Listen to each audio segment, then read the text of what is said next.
Bot's gonna give a shit about that.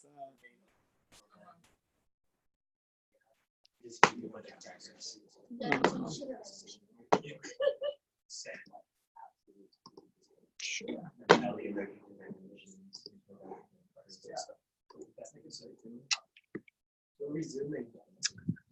Resuming me. Oh, is this your iPad thing? Yeah, so I can do it in here because I'm not gonna need the. But if I have to install this every time, that's gonna be a big pain in the ass. So I'll say right now, I'm not gonna do this every.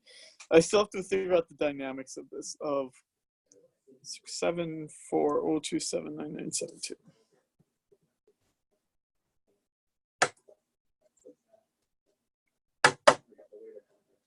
All right, so are we doing that thing where we talk about news? We are. So okay, so we're starting here. This way, it's at least recording too. I don't think it really matters what it's showing until we like actually need the internet. This way, at least our audio is being recorded, and then we need the internet. Then we can use it. Oh, audio is not being recorded. But I think it's being recorded on this. It's being recorded on this. I think they mean like this computer, but the record it's being done on this, so it'll probably pick up most of what we're saying. Yeah. So go on, Levi. What do you got? So, prior to this past week, ever since you mentioned we work in software, Yeah. so apparently there's some cheating even harder for that in software. It's like, no. We really, really urge you to not do this. Yeah. I don't like the expansion article on that structure. So I have been sleuthing exactly this thing that you. I don't know. I gotta get one of those droopy-eared dogs, right, and solve this mystery. Right? Isn't it like a bloodhound? I gotta get a bloodhound and solve this mystery. So here's the thing. So why is WeWork?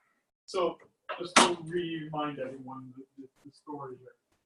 WeWork, this real estate company, is maybe back in March at a $47 billion valuation. Now we're talking something in the teens, right?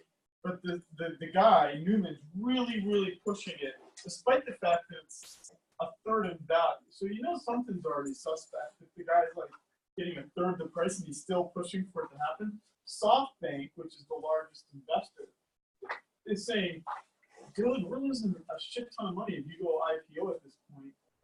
Hold it off. And Newman's really pushing it. So, so what? Yeah, so the question really is why.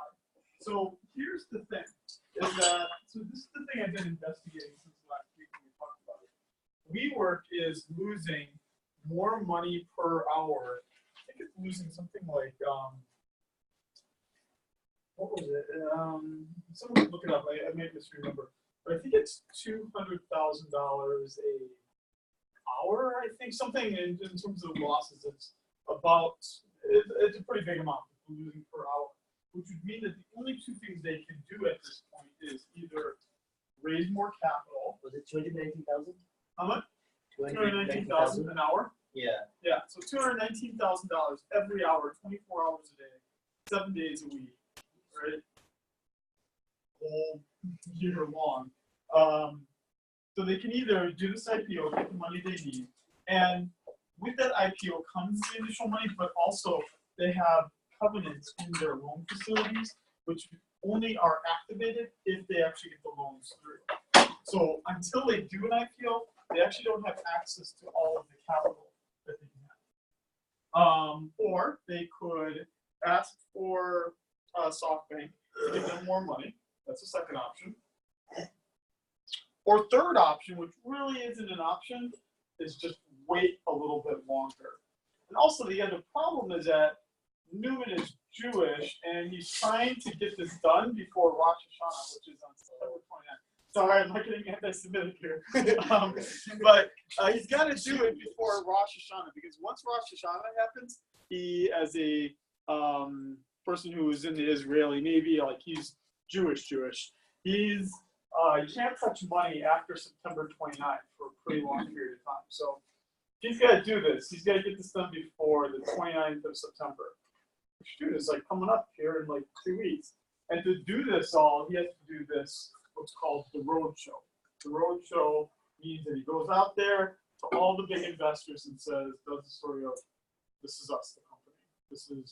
We have now announced that the IPO is going to be 2 weeks from now, and then they do a whole official thing. Right now, they've been doing like a pre-road show, and everyone's been like, boo, don't do it, right? And so the question now is he going to run out of time? How low is SoftBank willing to let him go down to do it? And the only thing that they're talking about now, as I understand it, is they're trying to rework the power structure, because Newman has something like 20 times the voting power of a regular investor. And if he dies prematurely, his wife gets to pick the next person to run the company. Which everyone's like, dude, I mean, everyone loves their wife, but I don't know if my wife should be the one picking, right? Like, if I died right now, should my wife pick the next econ professor? Probably not. Oh, by the way, my wife will be at the UH West Palm Career Fair, which is coming up in like a month or 2 weeks. We can all see Heidi Shading's wife. Yes, you could, yeah. And no, you could. I think other employers will do this, so it's actually to your advantage. My wife, actually, if my wife gets lazy, she'll probably get some else. I think she said she's going to. No, so I was pondering all of this. So they're losing $219,000 some dollars an hour, and they're doing it all through these capital raises. So the question is, where's the money coming from? All they're able to issue right now are junk bonds. So it would seem like there's actually got to be another force out there that's also, so it's not just Newman. So Newman can't be the only boogeyman here who's the bad guy just pushing for this, right? I mean, that doesn't make any sense. Like, of course Newman wants to make money, but don't we think that other people stand to make some money off of this actually going to IPO? I mean, clearly SoftBank loses if it goes to IPO. But what about the people that bought the junk bonds that were issued? That would be the other big winner. Because right now, all these people bought these junk bonds. Junk bonds means high yield, risky investment. If this IPO doesn't go through, the chances of WeWork going bankrupt are much higher. In fact, they would run out of money in just a few months. But what's interesting about this is that we know about where 25% of the $18 billion in junk bonds, who owns about 25% of them. We don't know the other 75%. Which, that's what everyone's trying to figure out right now. So the only people that don't have to so pension funds have to disclose it, right? So we kind of know that the California Teachers Pension Fund, I think, has a 1% or 2%. You know, other characters are in there with like 1%, 2%. No one's gonna push for an IPO for just a 1% bad bet, right? I mean, it sucks, but you're not gonna do it for 1%. So some big hedge fund, I'm not saying it has the whole 75% of it, but probably has some really big chunks of it that are also pushing for this IPO to happen. And I guess we're gonna find out very, very soon. Probably by the time the next class starts, we'll actually know whether they're gonna go. But there's another unicorn that actually went public today. Who went public today? I made some crazy money on it.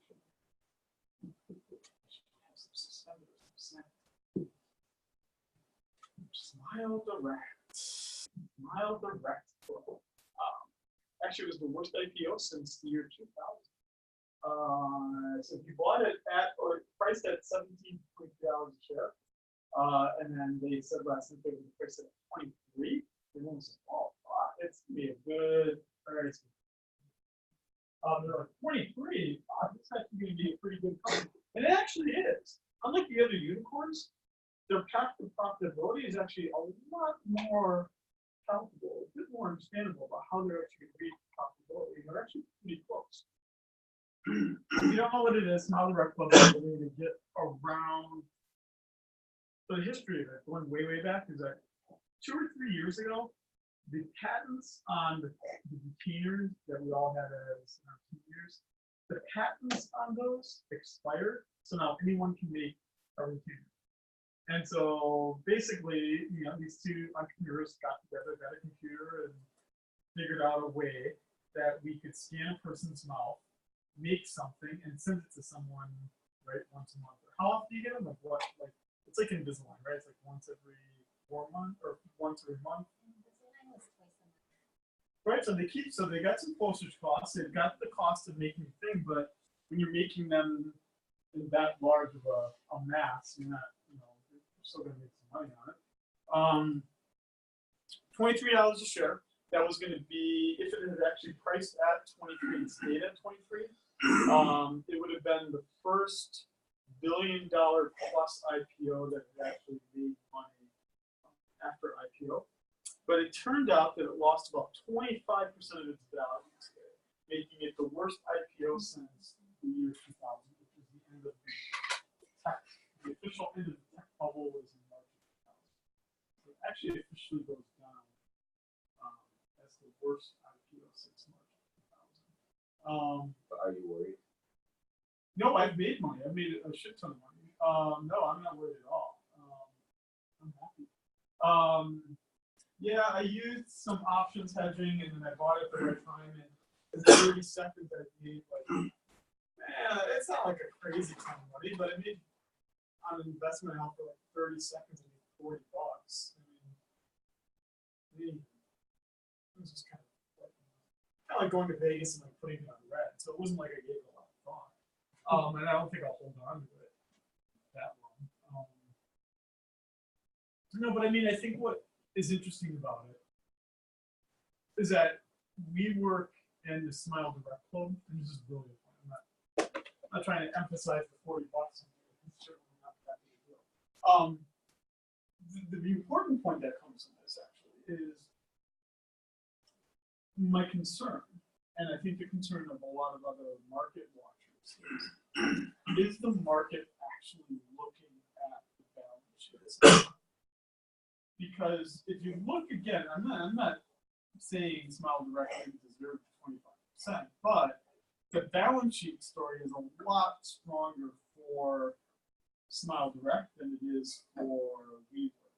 And I think a lot of people, if you only had $15, let's say, to buy one, and I think Smile Direct closed at 16 something. If you only had 15 or 16 bucks, what would you rather buy? WeWork, which has a higher growth rate, or would you rather buy Smile Direct, which actually might make a profit at some point? I don't know. Which one I would buy? Well, I guess I kind of know which one I would buy, but I don't know. That was the one thing I kind of was interested in this week, and actually, I should pay you the $40, because it just made me think of. It made me think of the unpredictability of the market at this point. And the market is always unpredictable, but I shouldn't say it just seems different, but it is different. Other news that people want to talk about, yeah. Sure. There's a lot of talk about lowering the interest rate, negative. Dude, we are like, look at it, like the top of my lecture notes today. This is like at the top of my lecture notes today of what I was interested in, negative interest rates. So now you're gonna act like like you're giving me like a nice softball pitch here. And I'm like, okay, so yeah, what's your question? Okay, so it's just maybe my misunderstanding about it, but when interest rates are negative, but we kind of forces things to hold their excess funds. Yeah, so and this kind of comes back to, and the reason why I actually started out writing my lecture, talking about was our last week's discussion about these negative interest rates.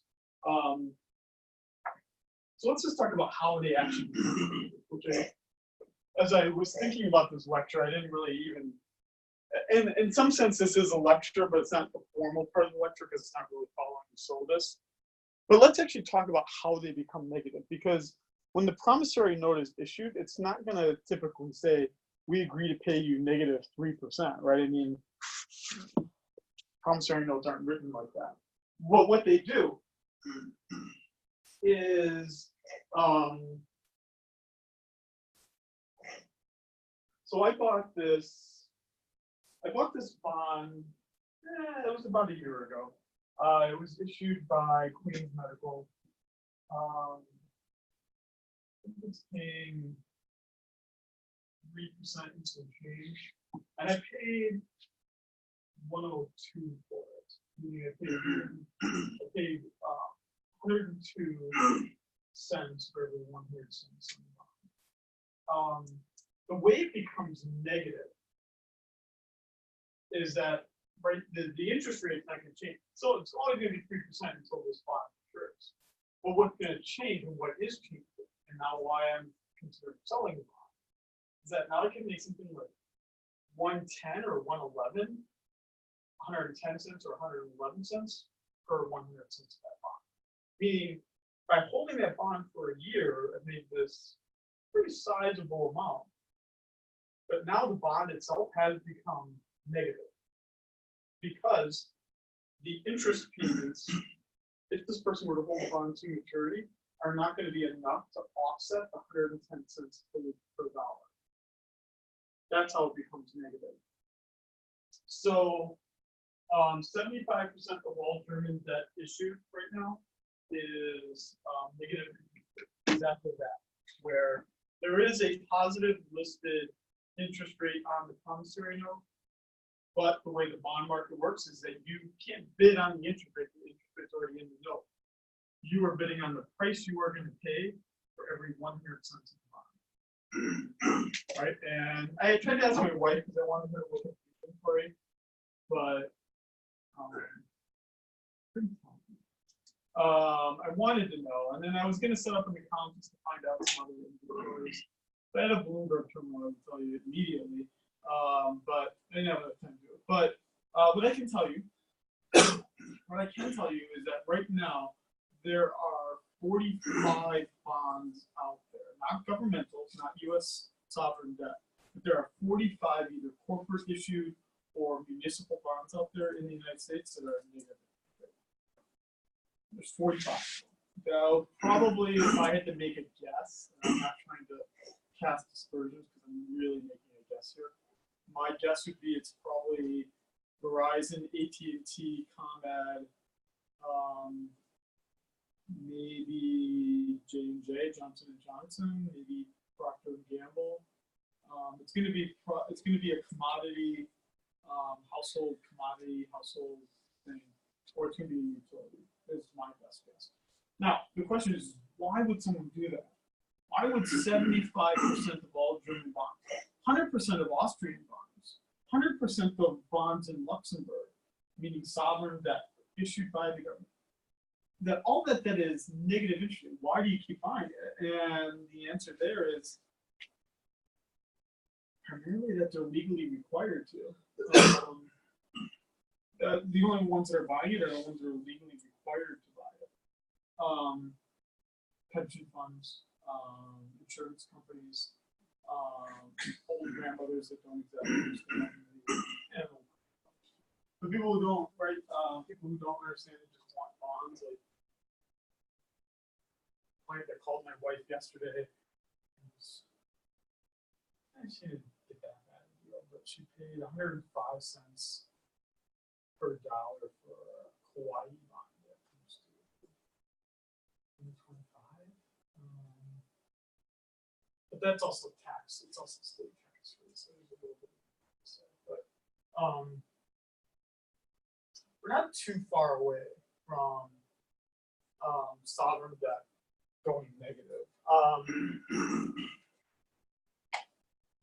Do you have more to your question, or do you want me to keep talking, or what do you want? Okay, I'll keep talking. So the German amount, that's $13 trillion total that's in negative interest rates worldwide right now. 13 trillion. The German amounts, the German issuance, 75% of their issuance of debt is negative.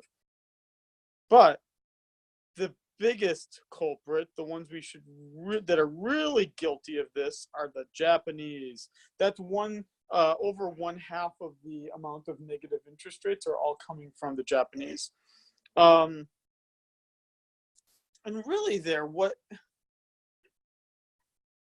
causes why the Japanese negative?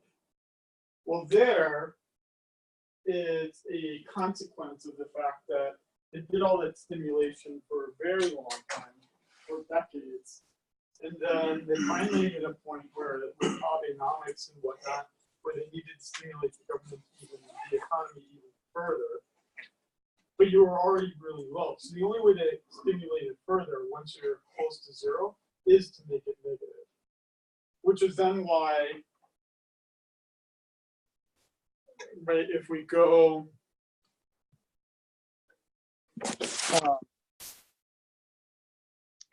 I think my screen is showing here too, isn't it?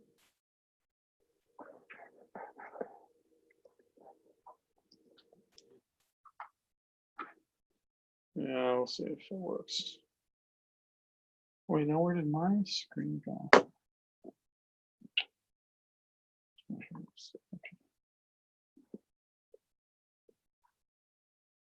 What was I going to look up?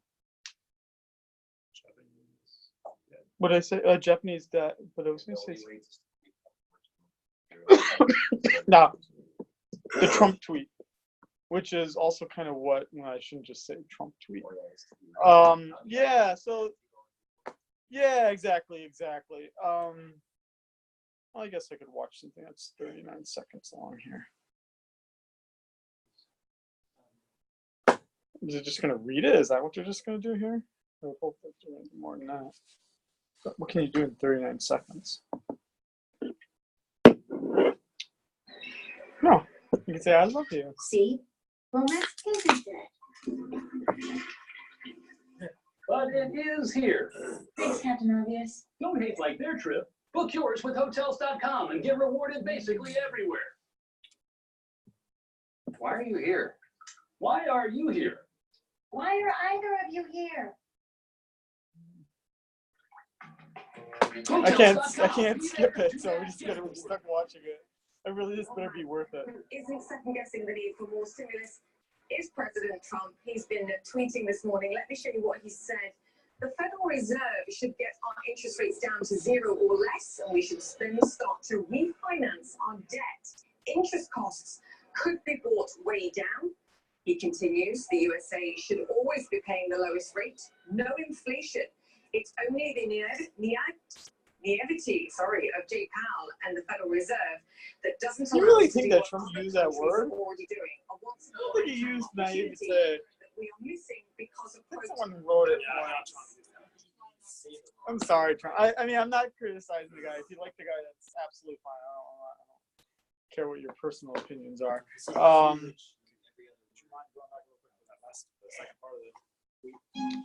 Sure. Yeah. Let's go to the non-video version of this and just see what. Because I'm sure there'll be something here where we could just look at it. Okay, so that's the first part. Is this part, right? And then you want to see the second one. Come on, really? You want to give me the second part? I don't want to click on this. I just, it's just he tweets a lot, so I'd have to probably search for a while here. And I don't have a Twitter account. I don't sound like an old man already saying that, but I'm not on Instagram either. I call it a pound sign, so I'm obviously not cool.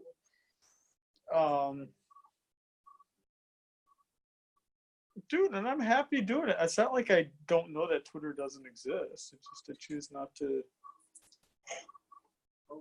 Jeez, he still. Come on, jeez.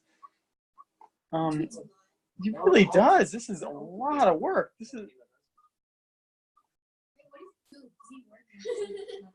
It works for us. Okay, here we go. Okay. Okay, so there we go. So the bottom two right there. Oh wait, so I think he sent this part first. I think this is the first one, and then I think it ends here.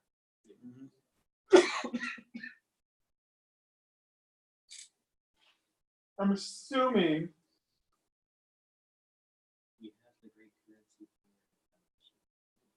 So this actually goes back to the modern monetary theory actually issue, right? I mean, yeah, we could complain about Trump, but from a modern monetary theory perspective, which I'm actually going to talk more about today as well, this is actually not.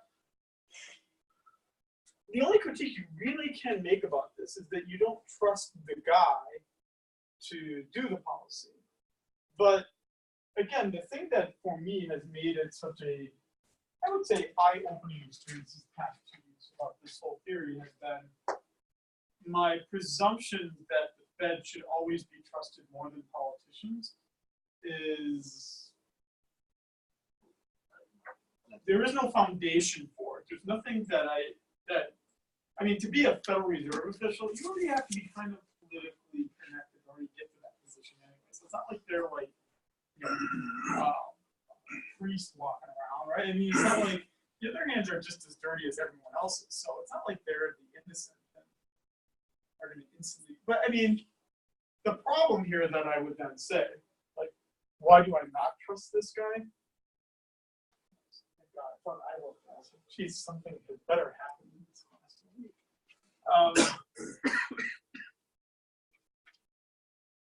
Is this right here, no inflation. Modern monetary theory thinks there should be positive inflation, that it should just be stable. They're not calling for no inflation. No inflation is a pretty bad economic problem. And I think you'd be hard pressed to find an economist that suggests there should be no inflation. Oh. Yeah. What did you say? So there's one that just said it. He's an economist, right? He's an econ degree at least. It is only, yeah, so he has an econ degree. Sure, interest rate funds on such refinance, yes. But see, modern monetary theory, this part shouldn't matter. We don't need to worry about the balance sheet. We don't need to worry about the debt levels. We don't need to worry about that. But we can't have that. I mean, I disagree with him, but I guess I'm a little bit more okay than I was 2 weeks ago about the president critiquing the Federal Reserve Bank. Actually, not as opposed as it was 2 weeks ago. Who was he referring to as boneheads? The Federal Reserve? I'm assuming it's the Federal Reserve. Nobody even uses that term anymore, boneheads. I mean, like, it's like something that my mom would use. I have nothing against the guy. He's probably older than my mom. So. Early 70s. You know, he's a dinosaur.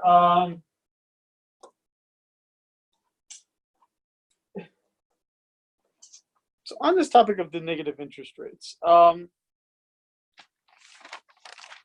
everything changed in 2015. So let's, because we're going to be doing more of this today. Actually, I should try to use on this.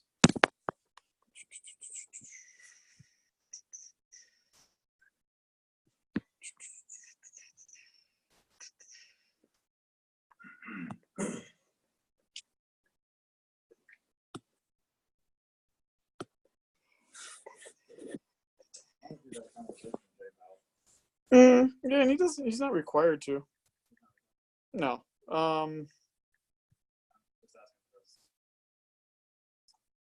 Yeah, it's not. So, fortunately or unfortunately, they're not really required to talk. And actually, the level of control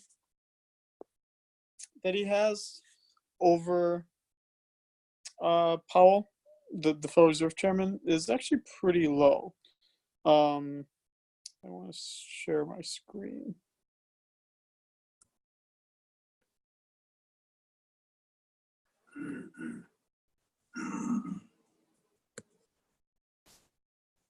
Mm-hmm.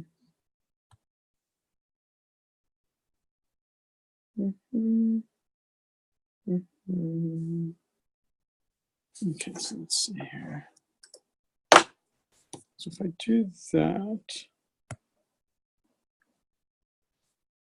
screen broadcast.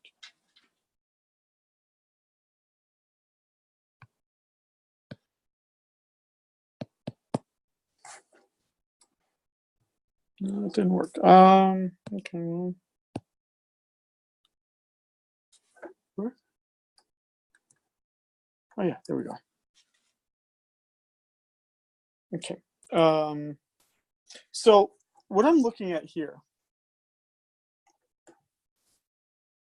Oh, because it's doing this.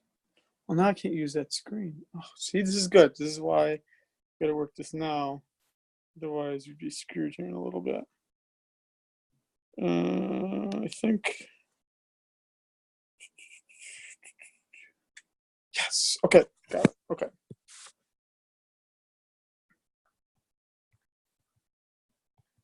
Now we're gonna spend time today talking about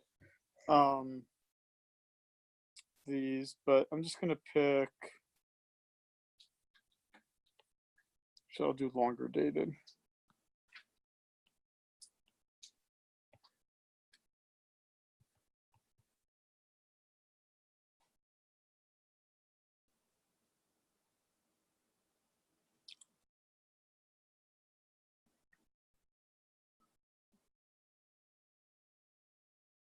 Mm-hmm.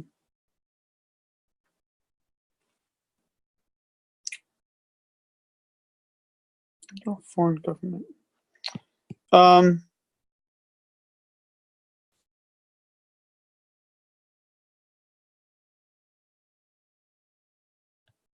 look at ones. And I will look at.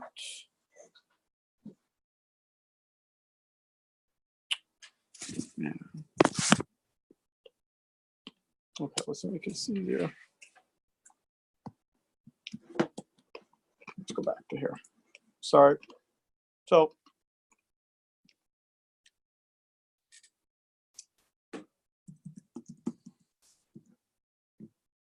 let's say that Trump gets what he wants, which, you know, I mean,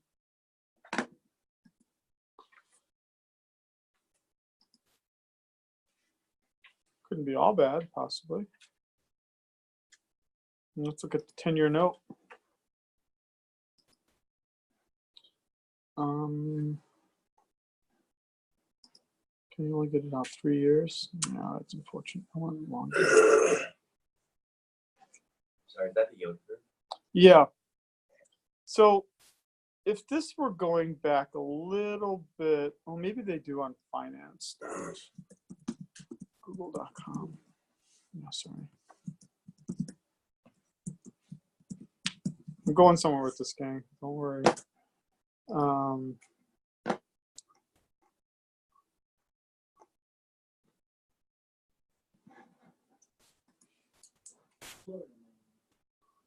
Who would know? Who will know? Oh, sorry. Let's see here. Bond. James Bond. I knew as soon as I was saying it was going to be pretty bad. Oh, that's an interesting question. French worker died after sex on a business trip. This company is liable. Oh, New York Times. interesting.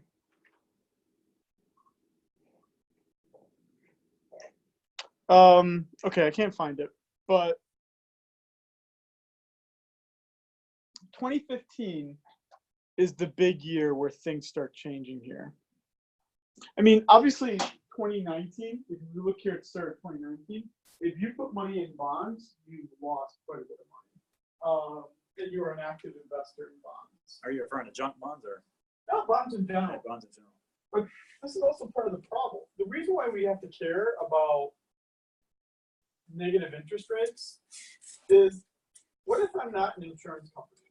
What if I'm just like Tom's annuity company and I try to make money for my investors? Or let's just say I'm a bank. I try to make money for my investors, but let's say I'm not legally required to buy treasury bills. Then I'm going to hunt for yield, right? I mean, that's what investors do. They hunt for yield. So the problem is that if I can't get it out of treasuries, I'm going to go to corporate bonds. If I can't get it out of corporate bonds, I'm going to start to get trashier, right? And then eventually, I'm hanging out with the Teslas and I'm hanging out with the WeWorks. And so the problem is that what negative bond rates, yield rates do is they cause pooling into riskier and riskier bonds. And not all bonds are created the same. And certainly the investors don't think it's the same.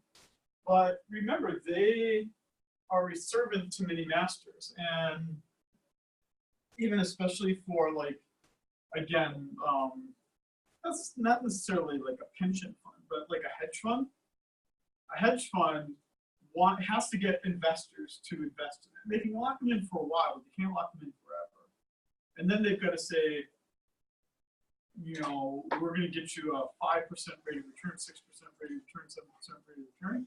And if I've got T-bills that are giving me 1% and German bonds that are giving me -%, then the only way I'm going to offset it is with an 8%er Tesla, a 9%er, you know, WeWorker. That's going to do it for me. But the precipitous decline that you would see here if this went to 2015 is that things really did start getting low in the United States in 2015. And it led me to conclude that it really is only a matter of time before the US is no longer the exception. So right now we are the exception. We are the only major sovereign country that does not have any negative, I'm sorry, not sovereign, well, we are a sovereign country as well, but we're the only country with no negative sovereign debt. Is this illustrates right here? I can get a 30-year. I think this is 30 year, right? This is the 10-year debt. So 1.7.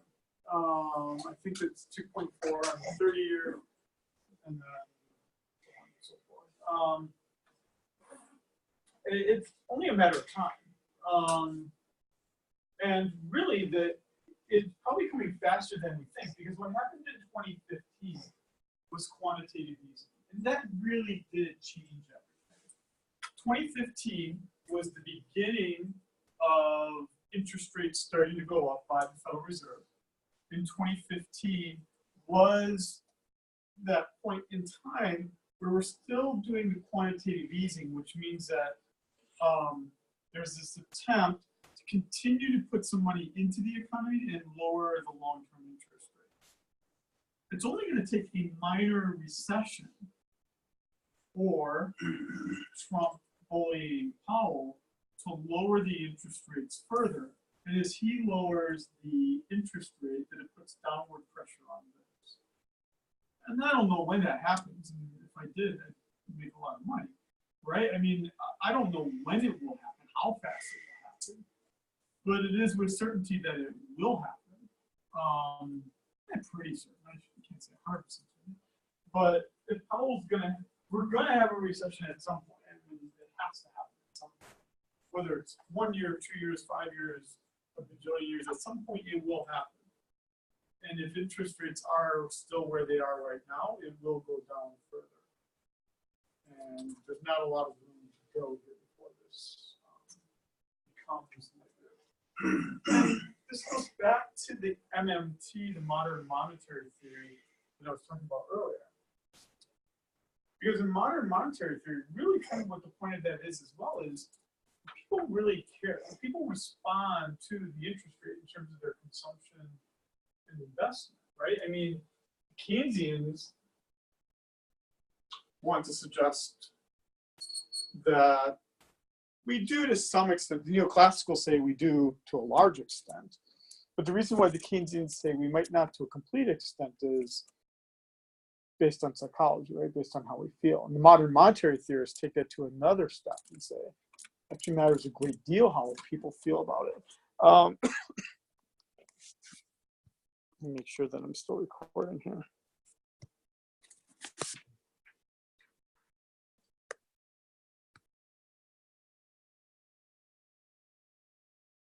Would you say the predominant theories, at least now, economically, are Keynesian and neoclassical? Yeah.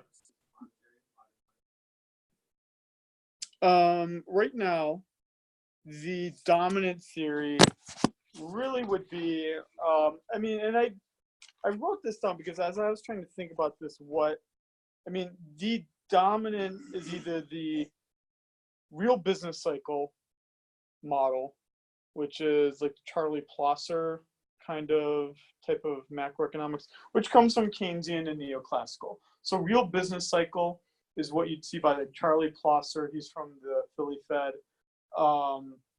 Or you would see what's called new macroeconomics, which is kind of like the Bernanke kind of style of macro. But all of that's coming from Keynes and the neoclassicals. What modern monetary theory is different is that it's Keynesian influenced Marxism in some sense, or institutionalism. So it is a little bit more radical. It is a bit more intense in that kind of way. Okay, let me make sure here that this can be seen. It's still recording. Okay.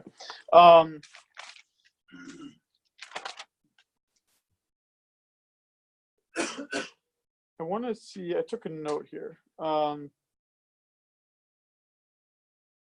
So I did research. I dated it back as far as I could. The 2-year bond in 2011, and so 2011 would have been pretty much as low as rates go, because at that point you've got the Federal Reserve giving all it can to the economy to get it out of the financial crisis. It got to as low as 0.14% on the 2-year. That was interest rate on the 2-year. Yeah, was 0.14. That's pretty darn close, and that was 2011. I mean, I don't know. That's I'd say that's pretty close. Belgium, Ireland, Austria last year issued 100-year bonds at 1.171%. So if you were fortunate enough to buy that bond at issuance last year, the bond rate, the coupon rate there was 1.171. But if you wanted to buy that now, you're going to probably pay, my guess would be 107 or 108 per 100 cents, which obviously obliterates the 1.171, hence negative interest rates. Microsoft issued 40-year bonds 2 years ago, as did University of California offered it. All these were fully subscribed. I looked up the inventory, can't even find any of this. So if you even wanted to buy this right now, it's not even out there. So that's why I'm kind of guessing at the price, because it's not even, everyone's bought it and is holding on to it. So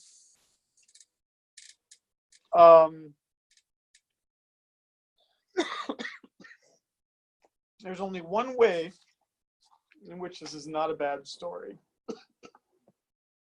Only one way. Is if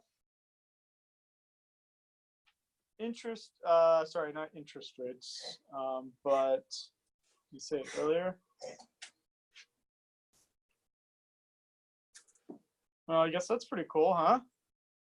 Treasury has begun exploring the idea of issuing 50-year and 100-year bonds. I don't think they've ever issued that. I think maybe they offered 50s, but I think they pretty much have stuck at 30s since we were fighting the Kaiser, and not Kaiser Permanente, but the Kaiser of old Germany. So over 100 years ago. Yeah, so we've never issued. Treasury, remember, works for Trump, so it's not like this is an independent group. I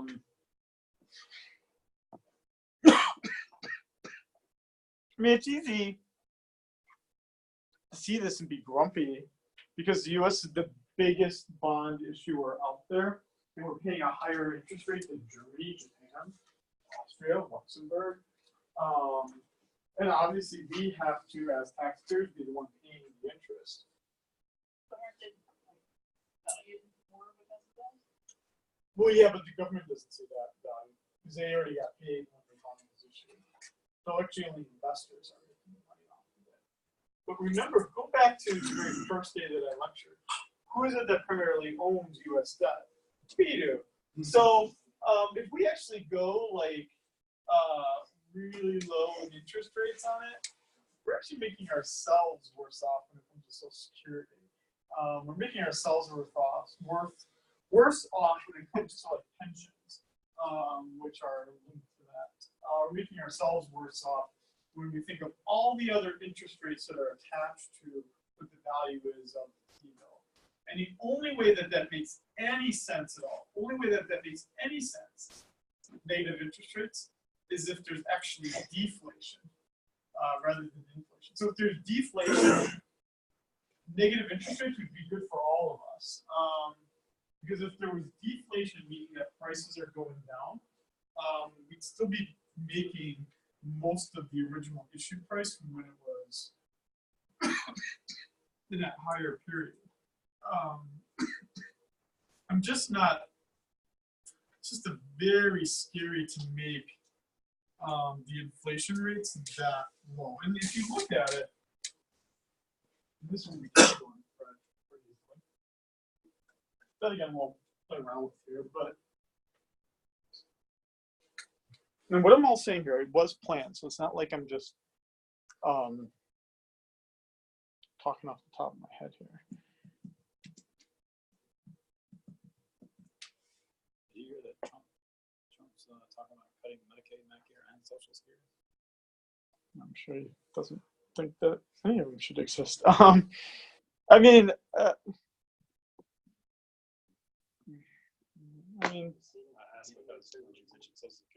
yeah, it's hard. I mean, dude, everyone. I mean, it's like it's hard to get. I used to get more worked up about it. I've toned down about it. I don't get. No, I trust others will make it so that it's not so bad.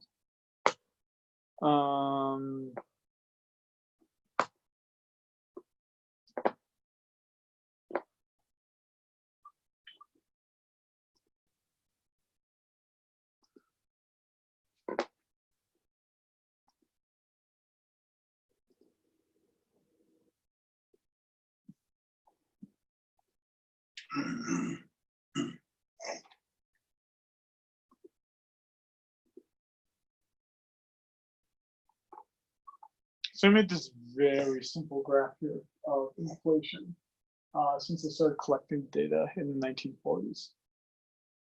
Dude, in almost all of your lifetimes, and really, I'd have to remember what inflation was like when I was a little kid, which I don't remember, unfortunately.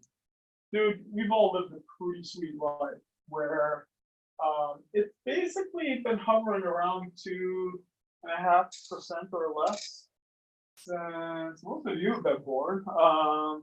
Since Felicity was on in like prime time. I mean, I was born in 1977. And my only memory of high inflation, is that my father was in the Army, got a VA loan in 1979, and had got a mortgage, obviously because it was guaranteed to get one. So it wasn't hard for him to get one. But I think that the mortgage interest rate was something like 16% in 1979. Yeah. So that's the only thing I remember. And then I remember my father shortly after that, because he was in the reserves. I remember him getting laid off from his factory job and then having to go back in because he didn't have a job at that point. So he could go back in. Because fortunately, the Cold War was heating up. So, right, there was always a job in that side of it. But, right, that was 1979. So makes sense that he paid that kind of mortgage interest rate because at that point we had. So let's just talk about how I'm kind of manipulating this here. The question would be,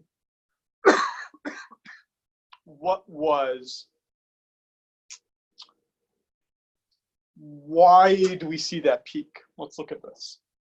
So, and I'm going to teach you how to do this today. This is kind of one of my goals, but I am motivating this back with negative interest rates. And I'll show you how I did this here, but and some of you already know, so it's not like I'm.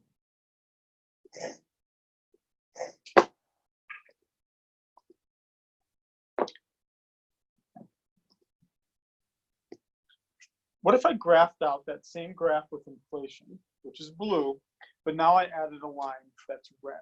That's real GDP, right? So if we talk about the three big statistics, again, that macroeconomists care about, we've got production, which is real GDP, inflation, which we're measuring here with CPI, the Consumer Price Index, and unemployment, which we kind of don't even have to represent because it's actually the opposite of the red line, right? That when this is going down, unemployment is higher. When the red line is really high, like that unemployment should be lower because the economy is growing. The reason why 1979 was so bad and why that little gray shaded area in 1979 is so bad is you see the largest divergence between the blue line and what we would call that level of divergence is what we would call stagflation. A rare occurrence, but not obviously unheard of. We're seeing two instances of it right here that are at least significant. That would be inflationary pressures with a stagnant economy. Well, in this case, a recession, just stagnant recession. What Paul Volcker did with the proposal is he forced the economy into a recession by raising the interest rates dramatically. So it's like not just pouring water on a fire, but like cold water on a fire, right? Or like, I mean, this isn't just like putting out inflation, right? Because if you have just regular inflation in the economy, what you do is you raise the interest rate slowly, 0.5%, 0.25%, 0.5% at most. You do it over time. You got 10 times a year that you can be changing it. You change it over time, and after a while, you slow the economy down. Volcker was like, Muhammad Ali, like punching it vigorously and really going at it, which moved the economy very quickly into a recession. And by doing that, though, fixed what was perpetually pretty high inflation. I mean, look at this. This is 5%, 6%, 7%, and pushed the economy to having a negative inflation, meaning that prices are actually going down. And does this, and really in the span of like, less than a decade, certainly. You see it obviously quite dramatically here, causing an incredibly severe recession in 1982. People talk about other recessions being bad, but 1982 is kind of the first recession I can remember. No, I would have been 5, I guess. Dude, it was a rough Christmas Saturday here. I do remember that. It wasn't that bad. I remember 1982. The Atari came out. The Atari 2600 was like a Pac-Man and a Breakout. Didn't get that. Oh man, there was a nice day. Yeah, unfortunately, the 1982 recession really improved the plans on that.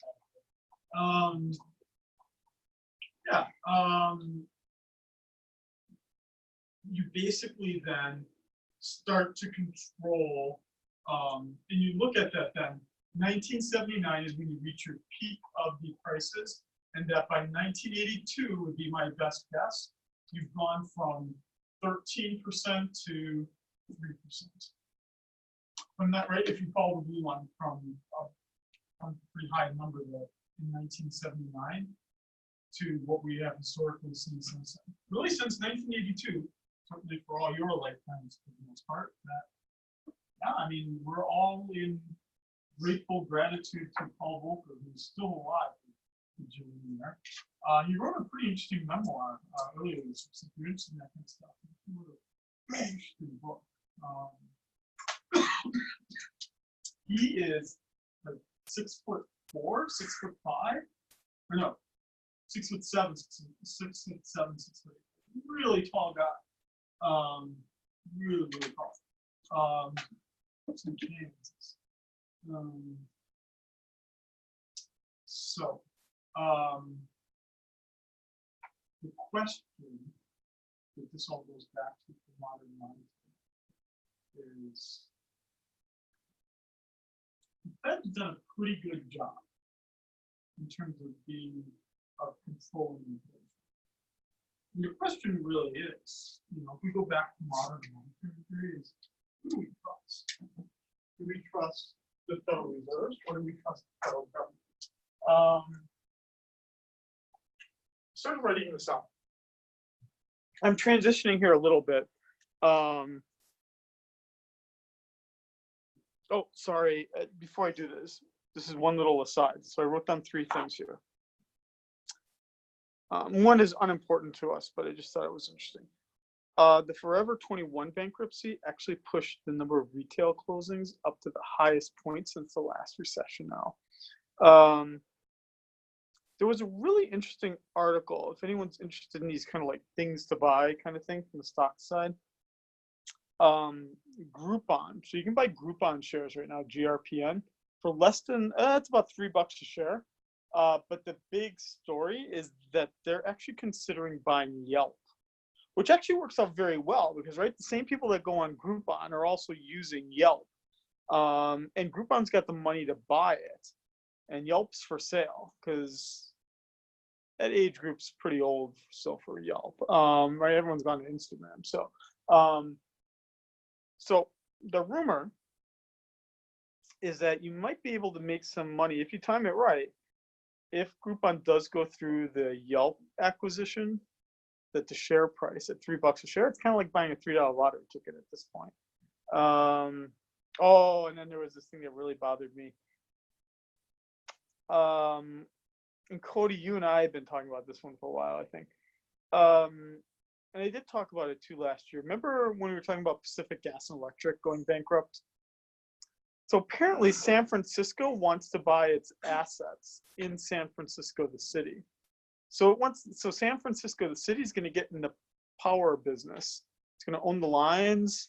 It's going to buy it from almost bankrupt Pacific Gas and Electric, if it goes through, which is interesting because most of the time, cities usually only run the water supply company usually. So it's an interesting, from an intermediate micro standpoint, it's an interesting application here. Here's what I wrote. Oh, I can use the whiteboard thing here. I'm going to try this here.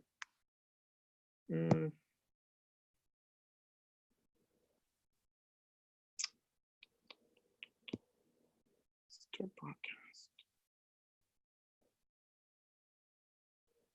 Okay. How do I go? Sorry. I think there is a whiteboard.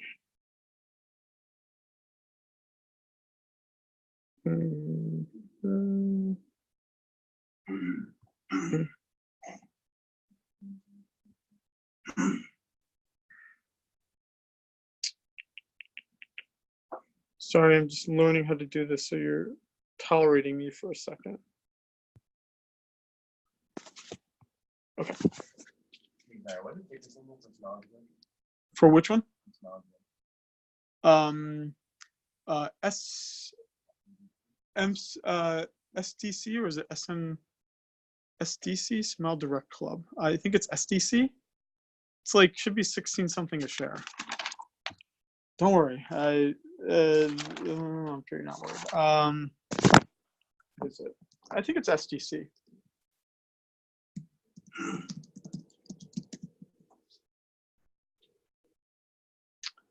Yeah,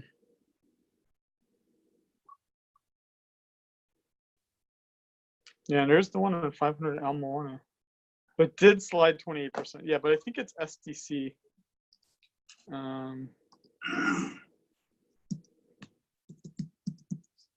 Yeah, SDC. It's hard to pinpoint too. This was today. I mean, they just priced it wrong. You know, it looks bad. I mean, that's really what this is. This was two guys that got really greedy in the valuation, and now they've got to deal with the negative press of down 27.52%. Yeah, because there's like two states there then saying that like it's actually bad for your teeth to do this. I don't know, like it's hard to say, right? I mean, dentists are the ones that run those regulatory things. Okay, so let's see here. Okay, I don't have my stylus, so I'm gonna try to do this with. Oh, you can't see that because. Okay, I'm gonna try to write it, and if this doesn't go well, I'm doing it without a pen. I'm getting a pen. I bought a pen.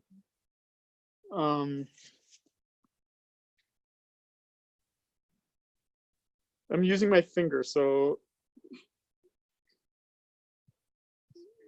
Yeah, I know. This is why I'm gonna fix it, because with the pen I'll be much better. But the idea is I can go somewhere with this here. Okay.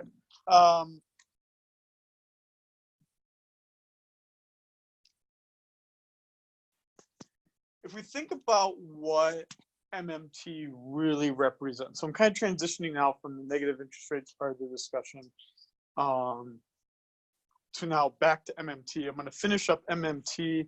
I'm hoping by about 6:40-ish, and then I'm going to talk for about 20 minutes about Federal Reserve, the database, and how to manipulate that. We're going to end about 7:10 maybe, a little bit earlier today. I got to get home, so it's kind of a, it's really not the big. I need to get home because I've got to watch my kids so that my wife can then meet a client at 7 o'clock.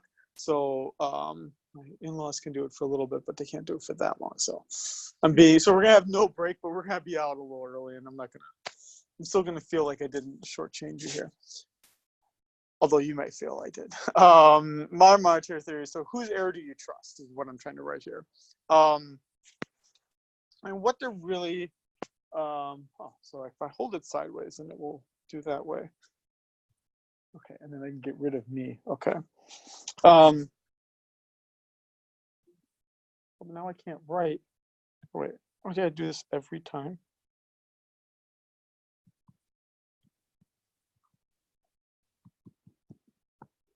All right, just to review for us here. I mean, really what it's saying as well is that the debt levels themselves do not matter. So everything that I certainly have even taught you and others would have taught you, is that the debt levels do matter. What is sustainable? And there's really, when we look at debt, there's really three ways to look at it. There's a weak position, a middle position, and a strong position. The weak position is really one of saying, let's start with the strongest. The strongest would say, we pick an arbitrary number. Let's say it should never go higher than 100%, because that sounds really bad, right? To have debt higher than your GDP.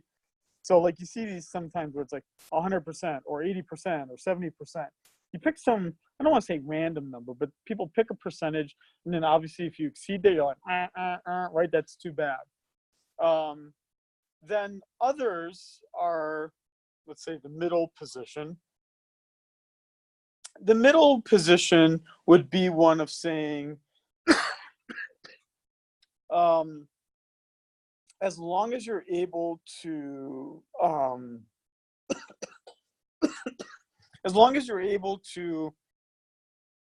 make the interest payments, and on a comparative basis across other countries, that you can make your payments, then it's okay.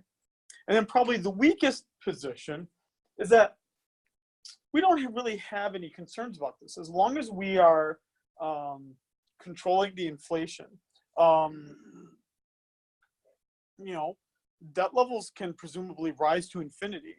We don't really have to care what the debt level is. The debt level itself doesn't matter. As long as we don't have inflation, we're good to go. So MMT kind of fits into that space where,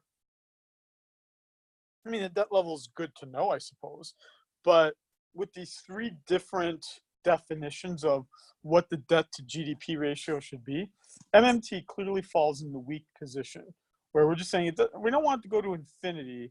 We have to have some control over it, but in some sense, it doesn't really matter.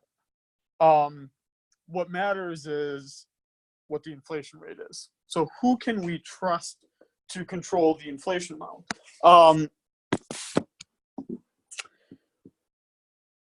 I created a list here. So unfortunately, I don't have the pencil and I don't,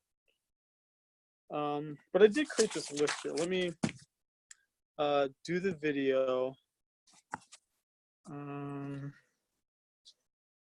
What do you see here? Okay, you're seeing my finger. That's good. Wait, but I want to make it bigger.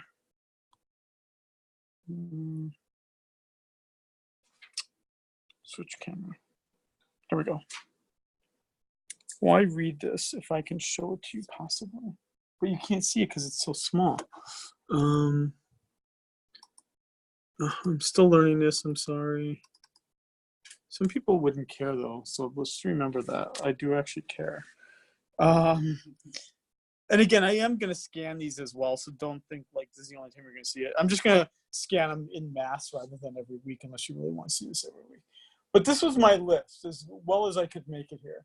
Like, what is really the difference? And Brent, this is also kind of inspired too by some of those articles I sent you, which I kind of have been going through the textbook, which I've actually now ordered a legit copy of the textbook too. So if you're interested in the legit copy, I got a copy. The first bullet point here is saying, like, what does the person from the Federal Reserve who's trained in neoclassical Keynesian theory, and what does the MMT person, what do they agree about? Well, the first thing they do agree about is that output really is determined by aggregate demand. Aggregate demand being C plus I plus G plus NX. So those two groups of economists right there is no disagreement. The second point, in the short run, unemployment is a inverse related to the output. What we call Okins law, but which I kind of said why I didn't have to show it to you on that Fred graph, right? It's just the opposite of the way that GDP is. If GDP is larger, then unemployment's lower, and vice versa. And that the other parts of this, so I'm on the second plus sign here. Sorry, I should have a tripod here. The other part of this is that inflation is an increasing function of output. That's also a point of agreement, right? Is that the more output you have, there begins to be supply side pressures, which causes inflation. The third point is that there is this kind of full employment output level where your inflation rate is stable and your unemployment rate is stable. So there is some what we would call full employment GDP, which is related to your NAIRU amount, which is your non-accelerating inflation rate of unemployment. So full employment right now is 5% in the US. We're obviously less than that, so that's actually a concerning thing. Generally, economists like to see a 2% inflation rate, a 5% unemployment rate, and a 2 to 3% GDP growth rate. So far, I have not said a single thing that these two groups of economists disagree about. So this is why I'm saying too, like when we're talking about like the Fed, I somewhat suspect outside of job security reasons, so far the two groups are not that deviate that much from each other. Let's see here. We're already on the fourth bullet point here. Now we're starting to get a little bit of differences here. Economy-wide spending depends on the interest rate set by the central bank and the budget position of the central government. So there, we're going to start to see some differences. And really there, it's but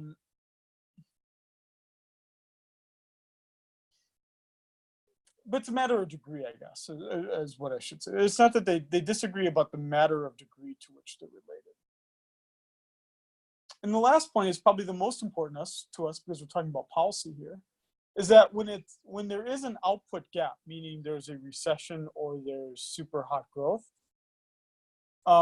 we need to control it. The question is, who needs to control it? Who should do it? There's the difference. It's just that last bullet point or that last plus sign there.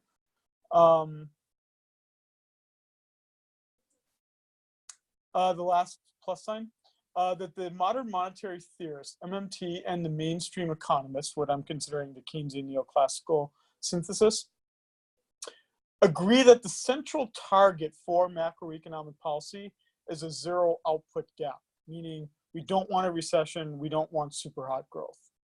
That there should be basically 3% output growth, 2% inflation, 5% unemployment, and that's where we should be. We shouldn't be shouldn't be making the economy super hot at some point and then go down at some other point. So, sorry, this looks like I'm like making a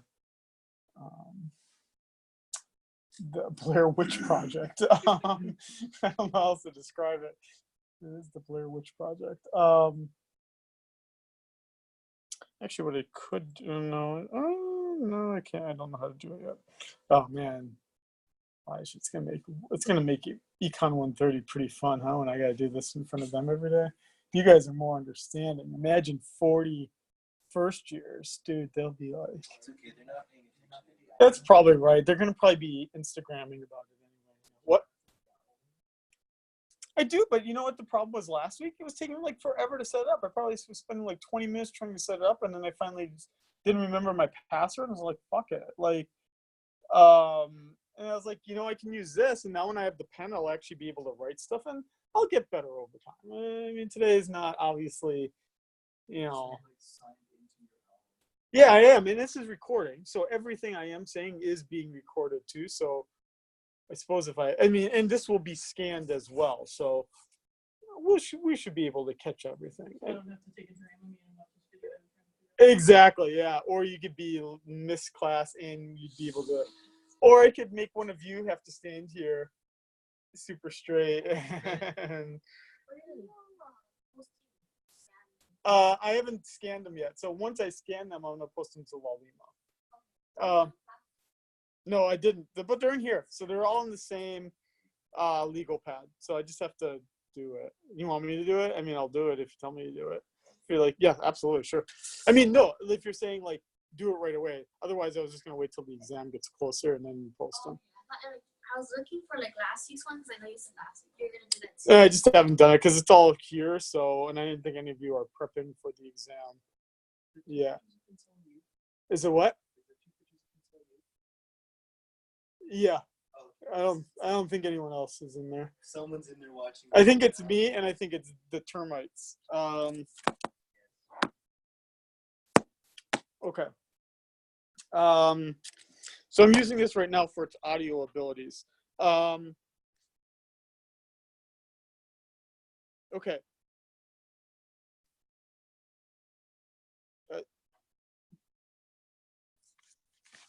So here's the issue. We take all those points of agreement between the MMT people and the Keynesian neoclassical synthesis. Then when we look at what mainstream economists are calling for, your standard Federal Reserve economists are calling for, is that they use fiscal policy, spending and taxation, and then you have the central bank using the interest rate. And both of those are working either in opposition, but hopefully in concert with each other, meaning in agreement with each other, to get that zero output gap. And that if I was an MMT person, it'd be like, dude, what you've got going on really sucks. Because now you're adding a second restriction restriction that is absolutely not necessary, which is debt sustainability. And the MMT person is basically going to say, why are you so worried about debt sustainability when you print the cash yourself? Right, which is probably something all y'all wondered about when we thought, why don't we just like get out of the problem by printing a whole bunch of cash? The only restriction, but there is a restriction, right?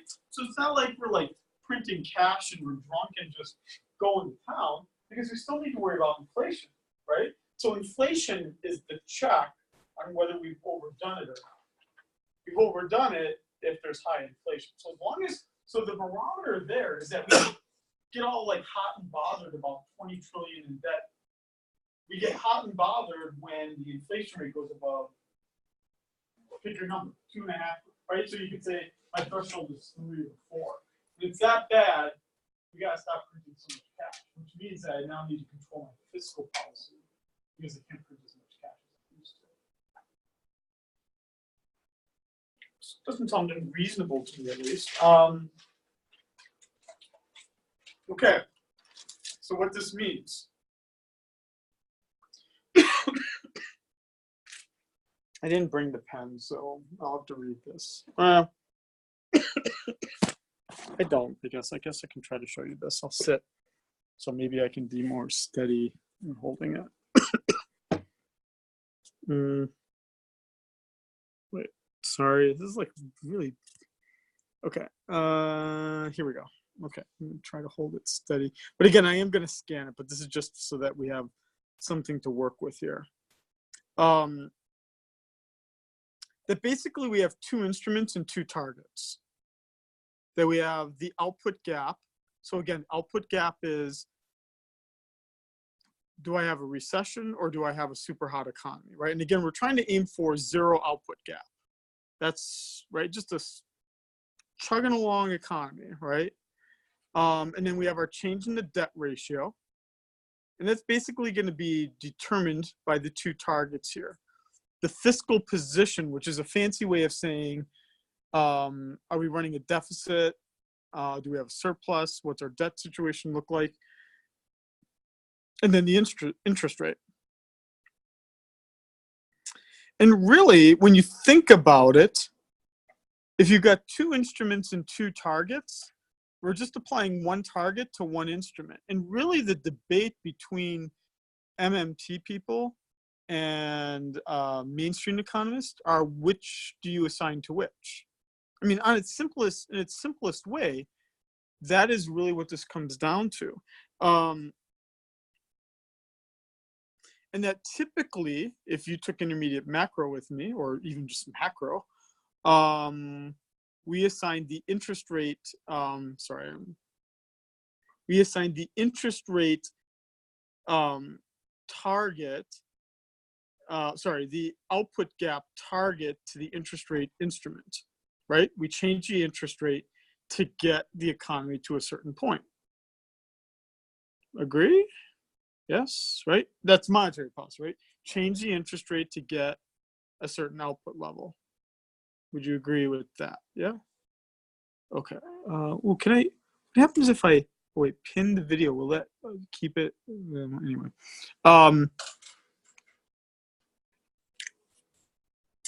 And if we look at the debt ratio, that's primarily the fiscal position instrument, right? Are we running a surplus? Or are we running a deficit? Right? And so we use that within the federal government to make sure that the debt's not unsustainable. But really what MMT does, which I actually don't disagree with this, and it's hard for me to think of why someone would disagree with this, at least that's thinking about this, is why does it have to be that way? Why can't it be the reverse? Meaning, what if essentially what we do, and I kind of write this out right here so you can kind of see this right here. What if instead what we do is we say that politicians, based on their spending behavior, are the ones that are going to be worried about the output target rather than the central bank doing it? That'll be up to politicians to make sure that we're not in a recession. or that we're not doing too fast. And they're going to do that by their spending behavior, the primary balance instrument, right? Exactly. So all you do then, what the government then says is like, it's not going to be a free for all, because then we, again, as I said last week, we throw in that employment guarantee. That way everyone doesn't think I'm going to lose my job every time there's a mild recession, right? No, it's just that the government's going to scale back things if things aren't going well.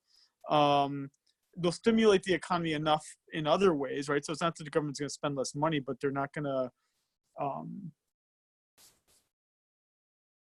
be as concerned about debt levels, but they're going to spend money a little bit with more of a goal of growing the economy than trying to control inflation. You don't worry about inflation when the economy's in a recession.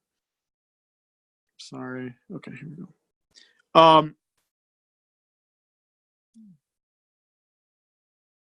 And that the central bank would be then the ones that are worried about the debt levels rather than politicians who now have that assignment. That actually still sounds reasonable to me. If anything, Federal Reserve officials are very good about managing debt levels. So I'm not really sure what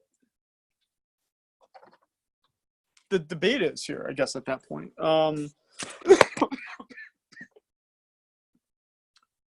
Politicians still can't do what they want. They still have to be, price stability is still the goal. So that still means that politicians have to be somewhat responsible.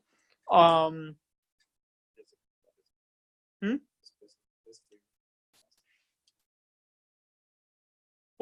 they don't have to be fiscally responsible. Basically, in this scenario, the Bureau of Labor Statistics would go out there, measure with the CPI rate, right? They'd go to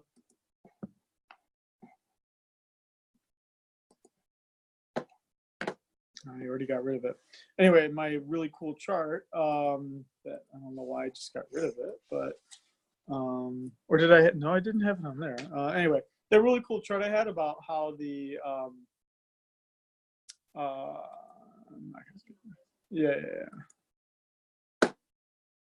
I'm not going to regenerate this whole thing again, but, right. So if it's all of a sudden did something odd, like, right, we have this point where obviously we get this trend line, and obviously if we were to run a regression analysis here, we'd see that something has fundamentally changed in the pace of growth here at this point.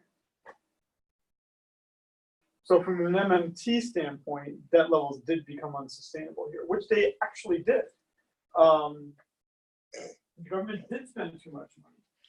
But instead, again, and this is the allure of it for me, and again, you can be different. I mean, I'm not trying to, I'm not being a preacher here and telling you gotta believe, but it does seem agreeable to me that I'm not sure why we would expect politicians to manage the debt.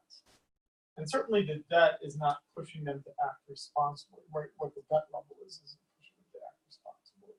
So maybe we could expect more of our politicians if we could just give them an inflation rate that they have to support, and then, right, and then they could spend around that number. Again, the debate's all going to come down to, though, do we trust that politicians will honor that amount? And I'm not entirely sure that they would, but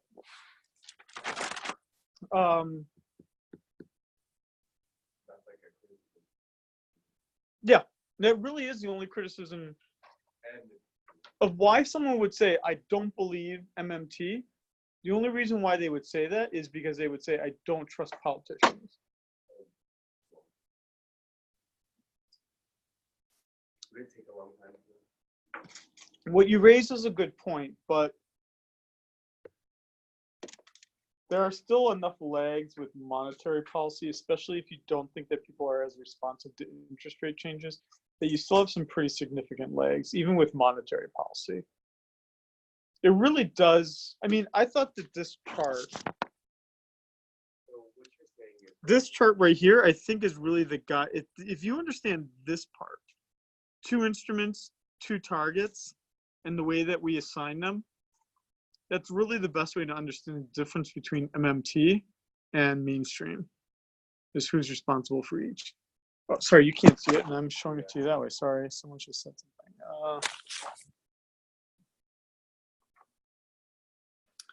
And again, I will scan this, but if you understand that part, the 2 instruments, 2 targets statement I make right here, you do understand then what's going on here. And again, what we primarily do is we assign the debt ratio to the primary balance instrument, meaning politicians spend less or more, earning a surplus or deficit, and that either takes away the debt or adds on to the debt. And that right now, the Federal Reserve uses the interest rate to determine the output gap.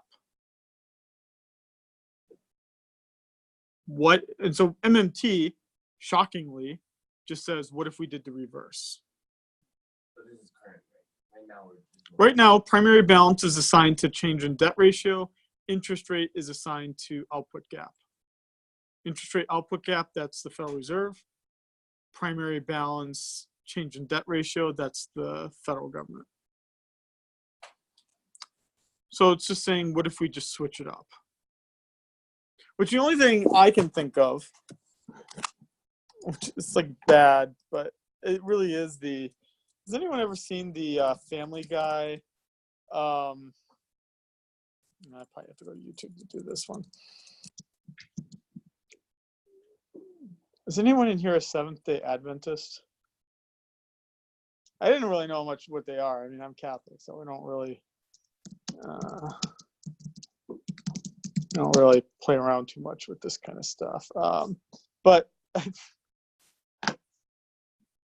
I thought it was funny, and this is really Some short. people wasting our time here. They're obviously very committed to their beliefs. But their beliefs are crazy, Brian. I don't know who's crazier, these people or those Seventh-day Adventists. I'm a Methodist. We believe that the Lord is our Savior, and we remember him by going to church and praising him every Sunday. I'm a Seventh-day Adventist. We believe all the same things that you believe, but we go to church on Saturdays. What? So,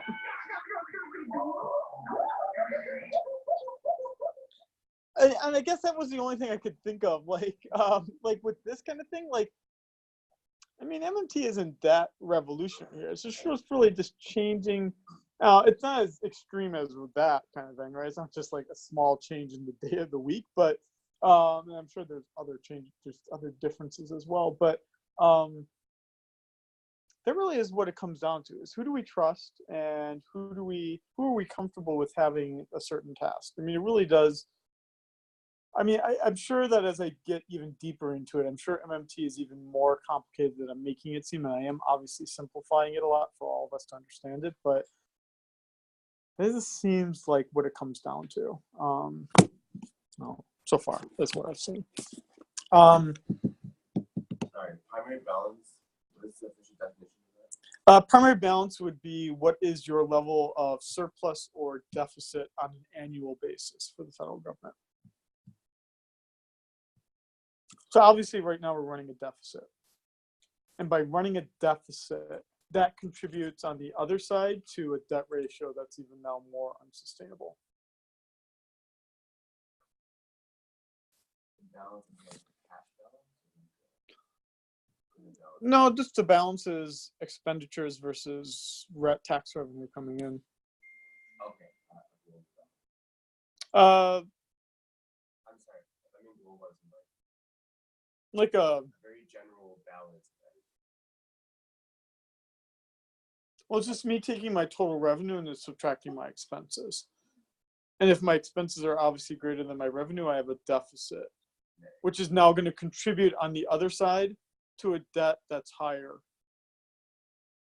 Right, the debt's going to grow obviously if I'm running a deficit. But right now, that's the Federal Reserve doesn't give a shit about what the debt ratio is. It's not in our control. I mean, I say our because, I mean, I spend more time with Federal Reserve people, but that's not what we do as economists that work at the central bank. We care about interest rates. We care about flows of money. To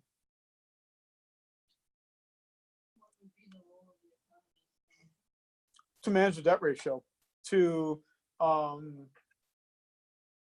to basically refinance the debt, to just make sure we don't spend too much money. You know, and we're not going to use we care about the interest rate only to the extent that it allows us to refinance, or to the extent to which we can repay the debt. So we're no longer using the interest rate to drive the output gap. We're using the interest rate to make the debt sustainable. The output gap is like that gap on the graph between So the output gap would be, in a very classic sense, when you remember back in principles when you drew that production possibilities frontier that was bowed outwards. That's when we are on that frontier, there is no output gap. But there are obviously times when we're less than that in a recession, and there's times when we're briefly beyond it, which would be an economic boom time. Right, so the economy is in this cyclical manner. again extending the frontier, or we're being. No, and that's not even that, actually. No, you're fine. You're fine. No, it's letting me. Okay. Because what I'm understanding is it's different. You know those two graphs, the red and blue, Mm-hmm. and then whatever in between that is like the gap. Let's see if it's letting me. CPI, GDP. Okay. It's the gap. So imagine. Sorry, why can't you see it that big? Okay. So imagine two products, right? On the outside here, we have a population, resources, et cetera, et cetera. As long as we're on this PPF, measuring our level of production, all of those points on the frontier represent zero output gap, meaning we are producing at our potential. But when we have unemployment or are in a recession, we are below that frontier, meaning that there is now a positive output gap. Or I'm sorry, there's a negative output gap because we are producing less than we potentially could. The positive output gap would mean that we are temporarily producing more than we should be able to. And the only reason we're able to do that is we're hiring like meth addicts and like prisoners and stuff to like make stuff we normally don't ask to make stuff, right? But you can't do that for that long, right? Before, like right now in today's economy, right? We're like, with the gig economy, right? I mean, you guys missed my story about it, but my car broke and I had to take a Uber to the Kapolei Transit Center, which is only like, I don't know, like a mile away or something like that.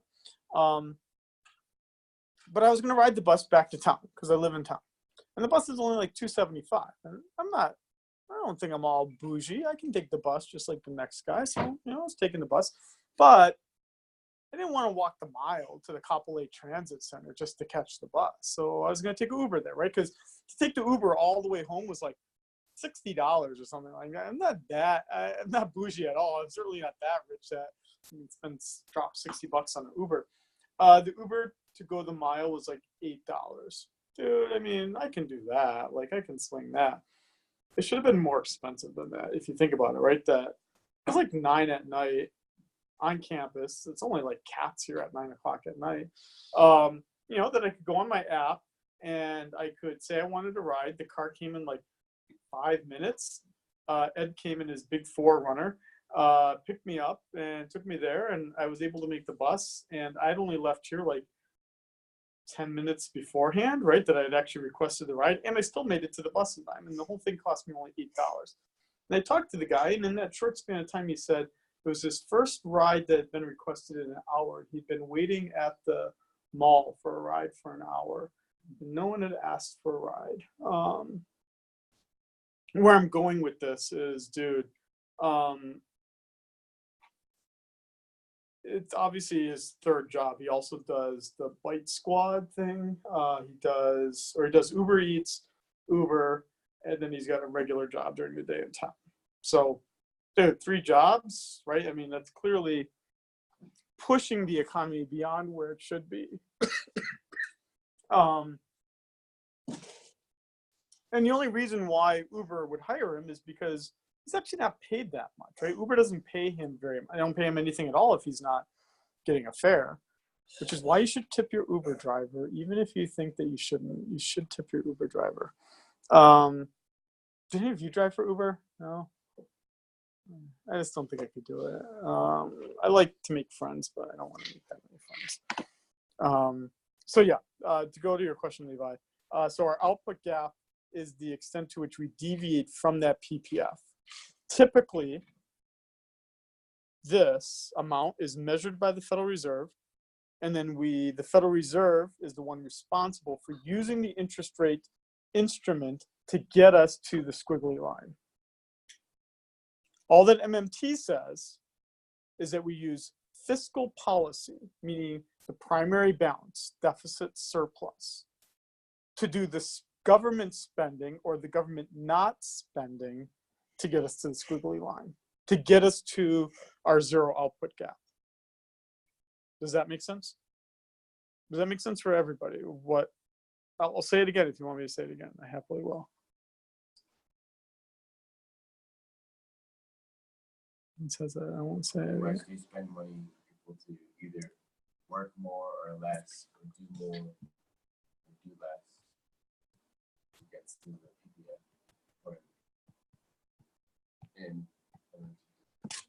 So really, this becomes the responsibility. The actor that's in charge of this then is the federal government, and that they do that through the fiscal policy tools of changing government spending, changing taxes to get us to the squiggly line. The only other actor in town, the Federal Reserve, now is the one that's caring about the debt levels, and they're doing that. They're managing the debt levels through the interest rate. And the way that the federal government is controlled, so that we know politicians aren't going to like always be trying to push us way out here, is that to the extent that we are out here, there's inflation. So we wouldn't expect, I use again pi to stand for inflation. To the extent that we're beyond the PPF, there should be inflationary forces. There should be. We're not seeing it right now in the US, unfortunately. So that would be something that MMT people would have to respond to here. Okay. Here's what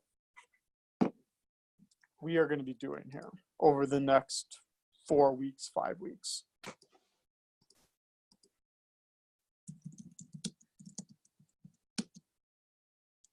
Let's just look at prudentials.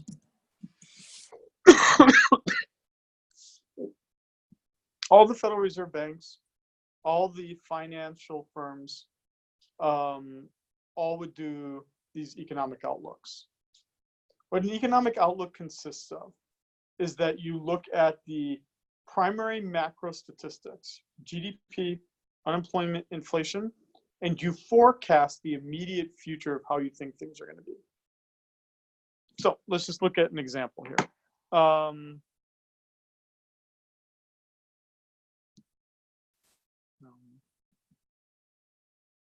I'm picking this one randomly and I have not read it. Here, they're not making fancy slides, but basically you can see that they're basically trying to give you an overview of all the major economies in the world, talking about their GDP rates, talking about inflation, talking about unemployment, and then giving you some idea about how do we think the economy is going to do overall based on that understanding of things. When we look at the Federal Reserve,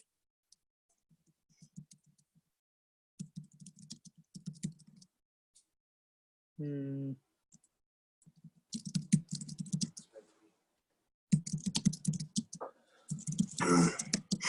was reading a speech that Janet Yellen did in Hawaii not too long ago.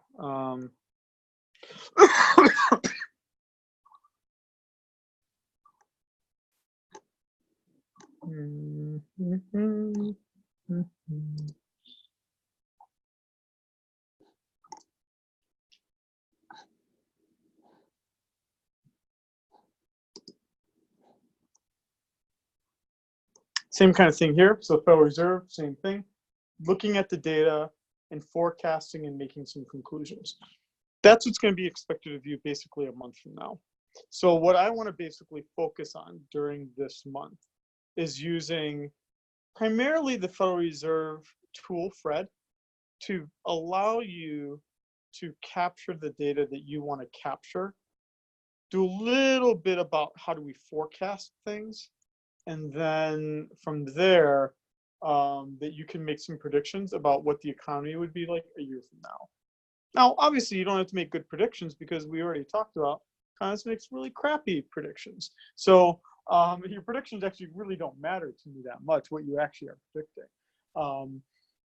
But even with some simple knowledge, even from Excel or Google Sheets, which actually do the forecasting for you after you plug in the data, right? You can get a trend line, a simple regression trend line that can allow you to make a guess. And then the only thing you would add to that is either you have to explain to all of us who you are presenting to why you accept the trend line or why you think we're not going to perform at the trend line. Right? So you could say, dude, big tariff war. All the one-year data we captured didn't think there was a trade war that was going on. Now we know there is. That's going to push up consumer prices up to this really high amount, which is going to hurt output, right? Whatever your story is, right? Or you could say, the trade war is going to end. I think the trend is going to stay steady. We're good to go. All of this, all of those kinds of discussions are going to be motivated here. So the big website here, and there is an app too, which I should download to my iPad since that's what I'll be primarily using here, would be this, fred.stlouisfed.org. So this, for the next month at least, will be your kind of go-to website. The app is really cool. As we see here, you can put it right into Excel. But basically, this is an aggregate source. So what FRED does, if you haven't heard me talk about it already, is that it takes all the government data that's already collected and it basically puts it into this one database. And what's nice about it isn't the fact that it's the one-stop shop, but what's nice about it is that I can manipulate it, I can compare things to each other. So I could take one of these things that I'm interested in, like unemployment. Let's just type it in here. And I have lots of choices here, but let's just say I take the standard unemployment rate, civilian unemployment rate. Okay, so it's going to show it to me since it started to get collected back in the 1940s. I'm not sure I want to talk about a story that old. So let's just see the decline that's happened since the end of the financial crisis, okay? And the cool part that you are, right, so far I haven't done anything interesting. It's kind of like Google at this point. But where the cool stuff comes in is when I start to click on Edit Graph. Because now what I'm going to do is I'm going to change the way, right? So what if I do it on an annual basis and I look at how it's been changing from a year ago, right? So that even though we could see here that unemployment is still going down, but it's not going down as much as it used to even go down, right? In fact, the unemployment rate's held steady at 3.8% for, I think, 2 or 3 months now at this point. That's still not interesting. Let's just go back to percent. But then it's the other stories that we would tell, like inflation.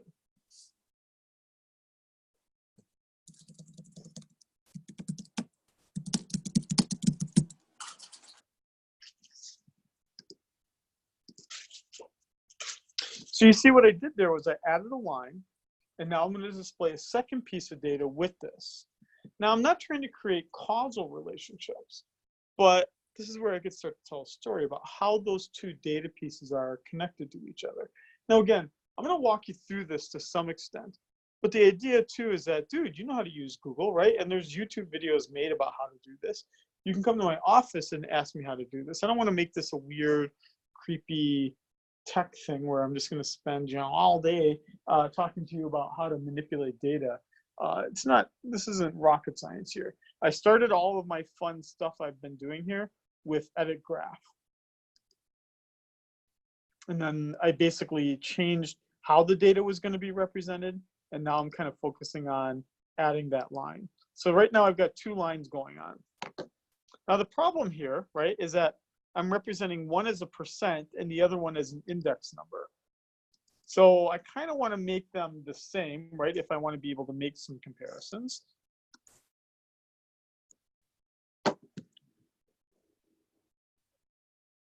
And here's where stuff gets pretty cool, is that we can start to see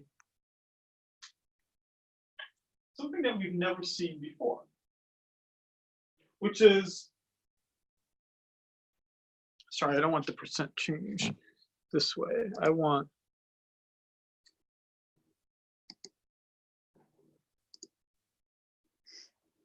this.